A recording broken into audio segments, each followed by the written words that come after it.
ஆகாஷ் கிளிசன் என்கின்ற இந்த பட்டதாரி இளைஞர் காவல்துறையால் அடித்து கொலை செய்யப்பட்ட இந்த சம்பவம் மிகவும் வருந்தத்தக்கது, கண்டிக்கத்தக்கது. இதற்கு நீதி கேட்டு தொடர்ச்சியாக 17வது நாள் இங்கே போராட்டம் நடத்தி கொண்டிருக்கிற இந்த மானாமதுரை மக்களுக்கு என்னுடைய தமிழர் நீதி கட்சியின் சார்பாக புரட்சிகர வணக்கத்தை தெரிவித்துள்ளார்.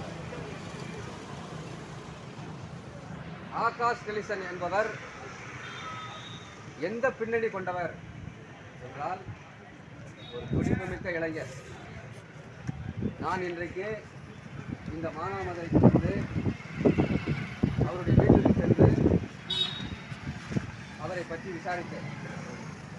இந்த கொலைக்கான, இந்த படுகொலைக்கான பின்னணி என்ன என்பது குறித்து நான் விசாரித்த வகையில் மது போதைக்கு எதிராகவும் இங்கே புழக்கப்பட்டு கொண்டிருக்கிற கஞ்சாவிற்கு எதிராகவும் காவல்துறை செய்ய வேண்டிய வேலையை ஆகாஷ் கிளிசன் செய்திருக்கிறார். காவல்துறை சம்பளம் வாங்கிக் கொண்டு, மக்களுடைய வரிப்பணத்தில் சம்பளம் வாங்கிக் கொண்டு என்ன வேலையை செய்ய வேண்டுமோ அந்த வேலையை செய்யாமல் அந்த யார் கஞ்சா விற்கிறார்களோ, யார் சாராயம் விற்கிறார்களோ அவர்களிடத்திலே பணத்தை பெற்றுக்கொண்டு சம்பளத்துக்கு மேலே இவர்கள் வருமானம் பார்க்குறாங்களாம். அந்த வகையில் இந்த வருமானத்திற்கு இடையூறாக இருக்கிறார், கஞ்சாவை எதிர்க்கிறார், கள்ளச்சாராயத்தை எதிர்க்கிறார் என்கின்ற விதமாக நமக்கு வருமானம் போய்விடும் என்று காவல்துறை என்ன செய்கிறது? இந்த ஆகாஷ் கிளிசன் இருந்தால் நமக்கு வருமானம் வராது, சம்பாதிக்க முடியாது. ஏன்னா இவன் நேர்மையாக காவல்துறைக்கு வந்திருக்க மாட்டான், பணம் கொடுத்து வந்திருப்பான். அப்படி போட்ட பணத்தை எடுப்பதற்கு இங்கே அவர்களுக்கு கஞ்சா வியாபாரம் தேவைப்படுகிறது, அவர்களுக்கு இந்த சாராய வியாபாரம் தேவைப்படுகிறது, குற்றவாளிகள் தேவைப்படுகிறார்கள். குற்றவாளிகளை உருவாக்குவது யார்? இந்த காவல்துறை, இந்த அயோக்கியர்கள். நம்முடைய வரிப்பணத்திலே சம்பளம் வாங்கி கொடுக்கின்ற இந்த கருப்பாடுகள் தான் குற்றத்திற்கு காரணம். ஆனால் குற்றத்தை தடுக்க வந்தவரை விசாரணையில் கூட்டிட்டு போய் காலை உடைச்சு ரத்தத்தை சிந்தி சித்திரவதை செய்து கொலை செய்திருக்கிறார் என்று சொன்னால் இரண்டு விதமாக இந்த விஷயத்தை நாம் பார்க்க வேண்டியிருக்கிறது. ஒன்று, இவனுக்கு வருமானம் போயிடும், கஞ்சாவை இவன் நிறுத்திடுவான், ஒரு ஆகாஷ் பல ஆகாசுகளை உருவாக்கிடுவான் என்கின்ற ஒரு பயம். இன்னொன்று, இவன் தேவேந்திர குல வேளாளர் சமுதாயத்தை சார்ந்தவன் தானே, இவனை அடித்துக் கொண்டால் யார் கேட்பார்கள், அனாதையாகத்தான் இவர்கள் இருப்பார்கள் என்ற ஒரு தைரியம் இவர்களுக்கு வருகிறது, இந்த காவல்துறைக்கு வருகிறது. நான் விசாரித்த வகையில் இந்த மானாமதுரை காவல் நிலையத்தில் மாற்று சமுதாயத்தை சார்ந்தவர்கள் யாரும் இல்லை, ஒரே சமுதாயத்தை சார்ந்தவர்களாக இருக்கிறார்கள். அதுவும் இந்த சாதி வரி பிடித்தவர்களாக இருக்கிறார்கள். இந்த சாதி வரியர்கள் எப்படி சமூக நீதியோடு நடந்து கொள்வார்கள்? இப்படி பரவலாக இங்கே இருக்கக்கூடிய காவல் நிலையத்தில் பெரும்பான்மையாக ஒரு சமுதாயம் இருக்கிறது. அந்த சமுதாயத்தை சார்ந்தவர்கள் தான் குற்றம் செய்கிறார்கள். அந்த சமுதாயத்தை சேர்ந்த அந்த காவல்துறையை சேர்ந்தவர்கள் தான் இது போன்ற அயோக்கியத்தனத்தை செய்கிறார்கள். இவர்களால் கஞ்சாவை ஒழிக்க முடியாதா, சாராயத்தை ஒழிக்க முடியாதா என்றால் முடியும். ஆனால் இவர்களுக்கு தேவை, இவர்கள் பணம் சம்பாதிக்க வேண்டும், இவர்களுக்கு சட்டம் ஒழுங்கு எக்கேடு கட்டாலும் பரவாயில்லை என்று ஒரு அப்பாவி ஆகாஷை அடித்து கொலை செய்யக்கூடிய அளவிற்கு இவர்களுக்கு துணிச்சல் வருகிறது. ஆக இது அப்பட்டமான மனித உரிமை மீறல். இந்த மனித உரிமை மீறலை செய்துவிட்டு இன்றோடு 17 நாள் ஆகிறது. இவர்கள் மீது வழக்கு பதிவு செய்வதற்கே நாம் போராட வேண்டியிருக்கிறது. இதே வேறு ஒரு சமுதாயத்தை சேர்ந்தவனாக இருந்தால் இவன் வழக்கு போடாமல் அவனை கைது செய்யாமல் இருந்திருப்பானா? கண் முன்னே இருக்கிறது. இன்றைக்கு எத்தனை லாக்அப் நடந்திருக்கிறது. பிற சமுதாயத்தை சேர்ந்தவன் என்று சொன்னால் ஒரு பார்வை, தேவேந்திர குல வேளாளர் சமுதாயத்தை சேர்கிறவன் என்று சொன்னால் ஒரு பார்வை. என்ன கொடுமை இது? உன்னால் கைது செய்ய முடியாதா? SC/ST வன்கொடுமை தடுப்பு சட்டத்தின் கீழ் வழக்கு போட்டிருக்கிறேன்னு சொல்ற, ஏன் இதுவரைக்கும் கைது செய்யல? 17 நாள் ஆகிறது. கைது செய்ய விடாமல் எது உன்னை தடுக்கிறது? அந்த குற்றவாளிகளை ஏன் கைது செய்யவில்லை? நீங்கள் உரிய நடவடிக்கை, சட்ட நடவடிக்கை எடுத்திருந்தால் ஏன் நாங்கள் இன்னும் 17 நாளுக்கு இருக்கிறோம்? தமிழ்நாடு முழுவதும் இன்று போராட்டம் தொடர்ந்து கொண்டிருக்கிறது. மானாமதுரை மட்டுமல்ல, திருநெல்வேலியில, தென்காசியில, பல்வேறு இடங்களில் ஆகாஷுக்கு நீதி வேண்டும் என்று சொல்லி போராட்டம் நடந்து கொண்டிருக்கிறது. ஆக இது வெறும் சாதி ரீதியாகவோ அல்லது வேறு விதமான விஷயமாகவோ மற்றவர்கள் பார்க்கக்கூடாது. இதை ஒரு மனித உரிமை மீறலாக பார்க்க வேண்டும். இன்றைக்கு ஆகாஷை கொலை செய்தவன் நாளைக்கு உன்னுடைய வீட்டில் ஒருவனை கொலை செய்வான். ஏனென்றால் அதிகாரம் அவரிடத்தில் இருக்கிறது. இன்றைக்கு இந்த சமுதாயத்துக்காரன் ஒரு ஸ்டேஷன்ல அதிகாரம் இருந்தான்னா, இன்னொரு சமுதாயத்துக்காரன் அங்க வந்தான்னா அவன் இன்னொரு சமுதாயத்துக்காரனை கொலை செய்வான். இந்த போக்குகளை கண்டிக்க வேண்டியது தமிழர்களுடைய கடமை.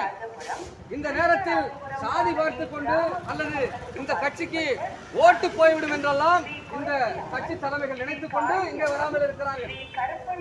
இங்கே ஆதரவளித்து விட்டால் ஒரு சமுதாயம் ஓட்டு போடாது என்கின்ற அந்த நினைப்போடு இந்த கட்சிகள் நடத்துகிறது, பார்க்கிறது.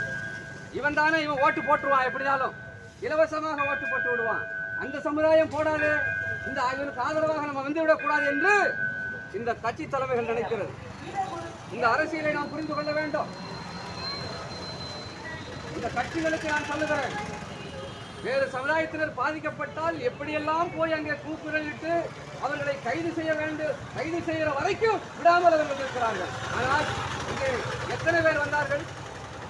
மானாமதுரைக்கு எத்தனை பேர் வந்தார்கள்? எத்தனை கட்சி தலைவர்கள் வந்தார்கள்? தேர்தல் வேறு நெருங்கி வருகிறது. இப்படியே போனால் நான் இந்த பகுதியை விசாரித்தவரை தேர்தல் புறக்கணிப்பு செய்வோம் என்று சொல்லியிருக்கிறார்கள். அது நல்ல ஒரு விஷயம். இந்த பகுதி மட்டும் கிடையாது, தமிழ்நாடு முழுவதும் இவர்களை கைது செய்யவில்லை என்று சொன்னால் தேர்தலை புறக்கணிப்போம். எங்களுக்கு ஒரு வழி இல்லை. தேர்தலை புறக்கணிப்பை பற்றி சிந்திக்க வைத்தது யாரு? இந்த அயோக்கியர்களை, இந்த படுகொலையாளர்களை, இந்த பொறுக்கி நாய்களை நீ கைது செய்திருந்தா நாங்க ஏன் தேர்தல் புறக்கணிப்பு பற்றி பேச போறோம்? இதற்கு எதிர் போராட்டம் வேற. நாம இங்கெல்லாம் இந்த மனித உரிமை மீறலை கண்டித்து, இந்த காவல்துறை படுகொலையை கண்டித்து, இந்த அயோக்கியருடைய சித்திரவதைகளை கண்டித்து நாம் போராடி கொண்டிருக்கிறோம். ஆகாஷுக்கு நீதி வேண்டும் என்று சொல்லி ஒரு குரூப் என்ன பண்ணுது? எதிர் போராட்டம் வரணும்.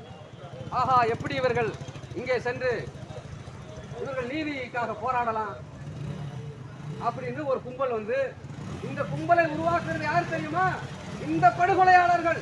இந்த 16 பேரும் சேர்ந்து அவனுக்கு காசை கொடுத்து அங்க போய் நிக்க வைக்கிறான். எவ்வளவு பெரிய ஐயக்கேத்தனம்!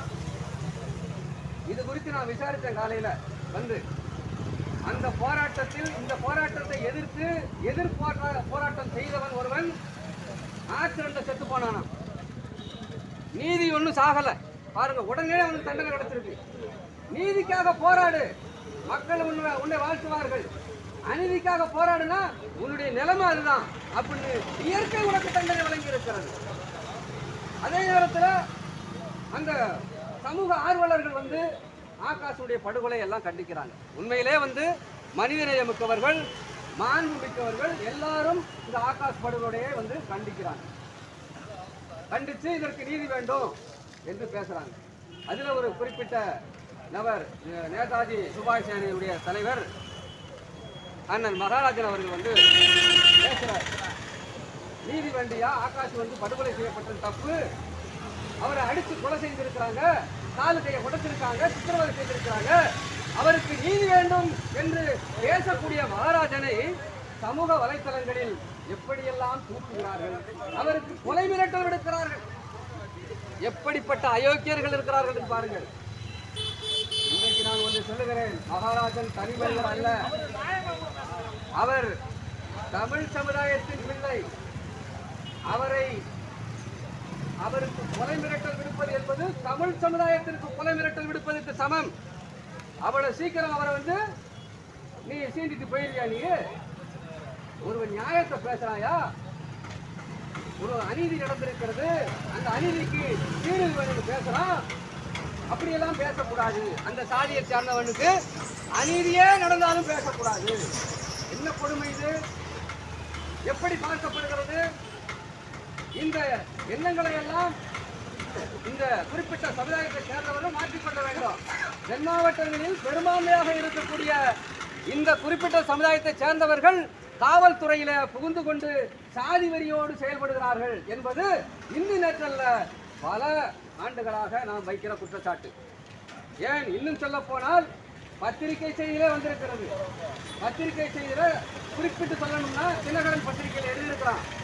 கிட்டத்தட்ட 70% பேர் காவல்துறையில பணியாற்றக்கூடியவர்கள் அந்த குறிப்பிட்ட சாதியை சேர்ந்தவர்கள். நீ எந்த சாதினா இருந்துட்டு போயா? ஏன் கொலை செய்யற? சட்டம் ஒழுங்க பாதுகாக்கிறதுக்கு தானே நீ வார. உன் சாதிக்காரன் சம்பளம் கொடுத்தா நீ நிக்கிற. உன் சாதிக்காரன் சம்பளம் வாங்கினா நீ உன் சாதிக்காக நீ செயல்படு. அதுல மாற்று கருத்து இல்ல. இது மக்களுடைய வரிப்பணம் இல்லையா? ஒவ்வொருத்தருடைய ரத்தம் இல்லையா? எங்களுடைய வரிப்பணத்தில் நீ சம்பளம் வாங்கிக்கிட்டு எங்களையே கொலை செய்வ, எங்களையே அடிப்ப. நாங்கள் போராடக்கூடாது. போராடினா நீ எதிர் போராட்டம் செய்வ. என்னையா கொடுமை இது? எங்கும் இல்லாத கொடுமை இங்கே நடக்கிறது. ஆக இந்த ஆகாஷுடைய படுகொலையை பொறுத்தவரை வன்மையாக கண்டிக்கத்தக்கது. இன்னும் கைது செய்யாமல் இருப்பது எதற்கு? யாரை பாதுகாப்பதற்கு? யார் உங்களுக்கு அழுத்தம் கொடுக்கிறது? அரசியல்வாதிகள் அழுத்தம் கொடுக்கிறார்களா இவர்களை கைது செய்வதற்கு? அல்லது உங்கள் உயரதிகாரிகள் அழுத்தம் கொடுக்கிறார்களா? யார் அழுத்தம் கொடுக்கிறார்கள்? வழக்கு போட்டுட்டாங்க. எஸ்சி வழக்கு போட்டான். வழக்கு போட்டதுன்னு தெரிஞ்ச உடனே ஓடி ஒளிஞ்சிட்டான். 16 பேரையும் காணும். அப்படி பயந்தவன் ஏன்டா நீ வந்து படுகொலை செய்கிற? நீ தான் தைரியமான அழைச்ச வா, வந்து காவல்துறை வந்து நீ வந்து சரண்டர் ஆகு. இப்படியே போனால் சட்டம் ஒழுங்கு சீர்கட்டுவிடும். இது ஒரு சமுதாயத்துக்கு எதிராக மட்டும் ஆதரவாக மட்டும் காற்று வீசாது. அனைத்து சமுதாயத்தினரும் காவல்துறை இருக்கிறார்கள். இந்த பகுதியில் என்ன நடக்குது அப்படின்னா, ஒரு 10-15 பேர் காவல்துறை அப்படின்னா 11 பேர் 12 பேர் வந்து ஒரே குறிப்பிட்ட சமுதாயத்தை சேர்ந்தவன் உட்காந்துக்கிறான். ஒரு 2 பேர் ஒருத்தன் வந்து வேற சமுதாயத்தை சேர்ந்தவன், இப்போ நம்ம மாதிரி சமுதாயத்தை சேர்ந்தவன் உட்காந்துக்கிறான். அவனை செயல்படவும் நம்ம விடுறதில்லை. அவன் அதிகாரியாக வந்தாலும் செயல்பட முடியாது. இவர்கள்லாம் மாஃபியா போல் செயல்படுகிறார்கள். ஆக இந்த விஷயத்தை இந்த அரசு கவனத்தில் கொள்ள வேண்டும். இவர்களை எனக்கு தெரிந்து இன்னும் ஒரு குறிப்பிட்ட ஆண்டுகளுக்கு இந்த குறிப்பிட்ட சமுதாயத்தை சேர்ந்தவர்களை காவல்துறை எழுத்தாமல் இருந்தால் இந்த தமிழ்நாடு சிறப்பாக இருக்கும். எல்லாரையும் நம்ம சொல்ல விரும்பல, அதுலேயும் சிறப்பாக சிறந்தவர்கள் இருக்கிறாங்க. ஆனால் இப்படி திட்டமிட்டு படுகொலை செய்யக்கூடிய அளவிற்கு உனக்கு எங்கிருந்து வருது அந்த சாதி வரி, அந்த துணிச்சல் எங்கிருந்து வருகிறது என்றுதான் நாம் கேட்கிறோம். காவல்துறை செய்ய வேண்டிய வேலையை ஆகாஷ் செய்திருக்கிறார். உண்மையை சொல்ல போனால் ஆகாஷுக்கு இந்த தமிழ்நாடு அரசு வீர தீர விருது கொடுக்க வேண்டும். அவரை கௌரவிக்க வேண்டும். ஏனென்றால் உன்னால வந்து கஞ்சாவை ஒழிக்க முடியல, உன்னால போதை மருந்தை ஒழிக்க முடியல, அதை ஒழிப்பதற்காக போராடி இருக்காண்டா ஆகாஷ். அந்த ஆகாஷை கௌரவப்படுத்தப்பட வேண்டியது இந்த தமிழ்நாடு அரசுடைய கடமை. ஆனால் அவரை கொலை செய்த கொலை குற்றவாளிகளை கூட இன்னும் இவர்கள் கைது செய்யவில்லை என்று சொன்னால் இதெல்லாம் பேசுவதற்கு எப்படி இருக்கிறது? ஆக இந்த விஷயம் இன்றைக்கு தமிழ்நாடு முழுவதும் பேசுபொருளாக மாறி இருக்கிறது. நாங்கள் இங்கே வருகின்ற போது எங்களுடைய தலைவர் சுபா இளவரசன் அவர்களுக்கு நான் தொலைபேசியிலே தொடர்பு கொண்டு பேசினேன். தோழர், நான் இந்த விஷயத்துக்கு நான் போறேன் அப்படின்னு சொன்னேன். அவர் சொன்னார், நீங்கள் அங்கே கலந்து கொண்டு பேசுங்கள், நான் வருகிறேன். இந்த காவல்துறை அந்த அயோக்கியர்களை எப்படி கைது செய்யாமல் இருக்கும் என்று நான் பார்க்கிறேன் என்று என்னிடத்திலே சொன்னார். கூடிய விரைவில் எங்களுடைய தலைவர் சுபா இளவரசன் அவர்கள்